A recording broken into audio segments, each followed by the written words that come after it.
Hey guys, how's it going? Kevin Cleary here with a first impressions video for you on a pretty special knife. I have here a Chris Reeve knives box, and this is a Chris Reeve model that I have never owned before. And in fact, it's one I wasn't really planning to own, except a particular set of circumstances came around. I had decided that I wanted to try the Insingo blade shape on my Inkosi. So I'd sold the Inkosi I had. My plan was to sell the Inkosi and replace it with another one with the Insingo blade shape. Great, so I sell the Inkosi, got the funds there, and I'm kind of start looking around for an Insingo blade shape, and around that time, over on White Mountain Knives, I see the knife that is in this box. Now, the knife is not in the box anymore. I couldn't resist. I had to open it up and take a look, so I apologize for that, guys, but I will show you very quickly. I think most people are probably familiar with what comes in a Chris Reeve box these days. So you get your little certificate of authenticity here, and all the paperwork tells you what the knife is and all of that. Now this one comes with a pocket slip. Now, can someone comment someone tell me in the comments below, do all Chris Reeves these days come with a pocket slip, or is it just this edition, or is it all 21s? And because I haven't had a 21, I haven't had this before. So let me know, but you can see think twice, cut once. Very cool. I've already folded this back up. This, of course, is our very famous Chris Reeve cloth, along with the fluorinated grease and an Allen key to take the knife down. Since it's kind of tradition, let's throw the Chris Reeve cloth out here and bring in the knife itself. I think you're going to be pretty impressed by this one. So check that out. This is the Sebenza 21 in the Doppler pattern, and I think this looks really cool. Now this is brand new. I literally just took it out of the box before turning the camera on, so it still has the lanyard on. I will be losing the lanyard. I'm not a big fan of lanyards on knives, and I just don't get it, but they do ship with a lanyard on there, so there it is. And let's go ahead and open this guy up. So look at that. Beautiful knife. I have to say, I do like the hardware that isn't blue. Okay, typical of the 21, it's only on one side, and I'm used to the Inkosi and the 25, guys. This is a fairly deep hollow grind. This is a really slicey blade. This is a knife that's meant to slice. The blade stock is not super thick. I'm tempted to weigh this, actually. Maybe I will, and I'll just give you guys a couple of quick measurements too while I'm at it. Hold on, guys. I'll be right back. Okay, I'm back. Sorry about that, guys. Now, I'm going to break a rule here. I know I had told you guys I wasn't going to do this on camera, but I'm going to get the caliper out and just quickly measure the blade stock and the edge thickness. Really nice crown spine. So 120 thousandths on the blade stock. Flip this over here and we'll check the thickness behind the edge.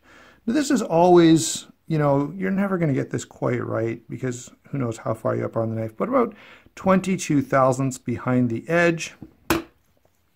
Definitely a lighter feeling knife than the Inkosi. I'm not sure exactly what the weight difference is, but maybe we should find that out as well. Hold on. Shut that and get it out of the way.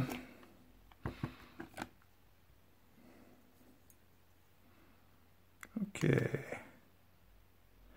4.7 ounces. 4.7 ounces. I think the Inkosi is around 5.5 ounces. So you're saving, you know, not quite an ounce, but almost an ounce. And you can really notice the difference. I have to say again, guys, look at that is a gorgeous knife. I haven't had time to put it in my pocket. I haven't had time to cut anything with it or anything like that. Certainly a plainer version, or what would you say? Yeah, I mean, just a plain, simple knife, but I do think that Doppler pattern is absolutely gorgeous. Since this is the first time I've had a 21, let's go ahead and throw this on a ruler. So it looks like about 8 7/16, 8.5 inches. On the blade length, about 3 5/8 seems to be the right number. Let me take this off camera just for a second.